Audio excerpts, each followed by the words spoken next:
Thank you so much, Mr. Chair, and I want to thank all the witnesses for their excellent presentations today. I have questions for everyone, but I don't have enough time. So I'm going to start with Mr. Strickland. Mr. Strickland, thank you so much for being here today. Thanks for your excellent recommendations. I do have them in front of me.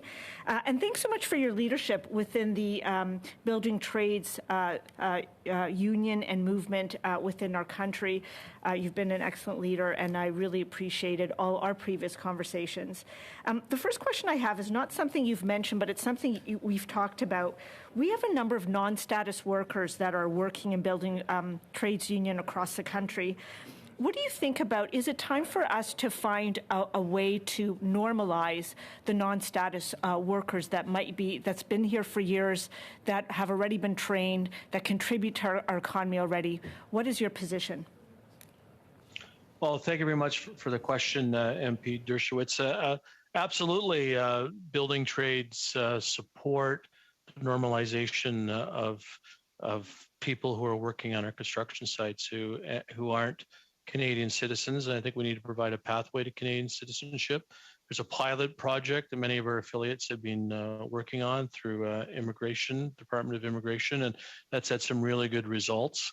We'd like to continue that work and provide pathways for more citizenship for workers on construction sites who can continue to provide good value to the Canadian economy.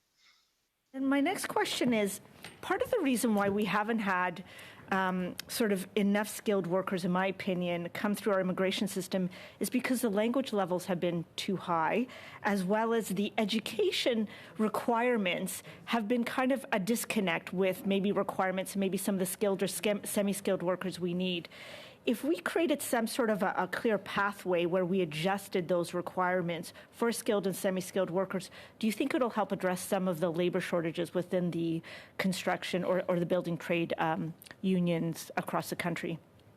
Well, absolutely. A construction worker won't qualify to immigrate to Canada right now under the current requirements for immigration. So that needs to change.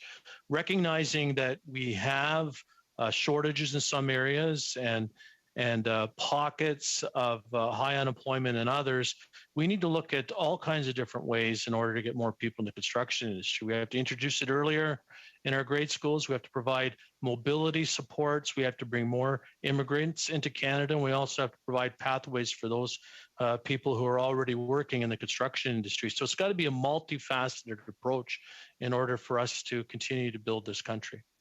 And then my next question, and you're sort of touching a little bit into it, there's a lot of sort of red tape sometimes between the provinces in terms of the mobility of our workers.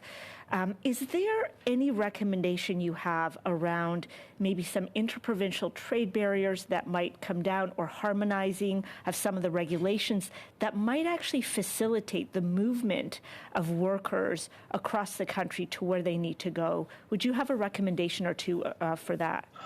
Well, there's been the interprovincial ministry objectives and work done on removing those kind of interprovincial trade barriers for recognition of different qualifications among tradespeople across provincial barriers. There's a Red Seal working group, which has all those ministerial folks on board that are looking at those kinds of issues. So I think more work needs to be done there.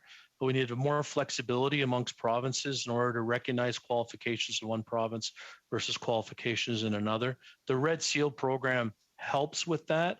But overall, MPA, it's a great question. We need to have all these kinds of different tools to encourage this mobility. We've also looked at mobility, binational mobility, getting more workers from U.S. into Canada, more workers from Canada into the U.S.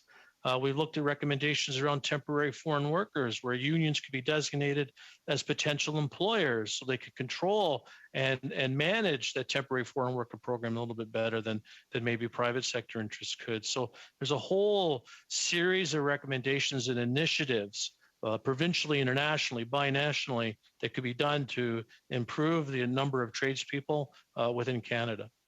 And maybe just my last sort of 10 seconds that I have, if I could just ask you, Mr. Strickland, in terms of the top 2 or 3 sort of restrictions within Canada that you think we should be focused on beyond the red seals that you talked about? I'd be grateful if you could maybe send a recommendation over to our committee for our consideration. Yeah, I'd be happy to take a more comprehensive view of that, and we'll certainly send that along to the committee. Okay, that's great. Thank you.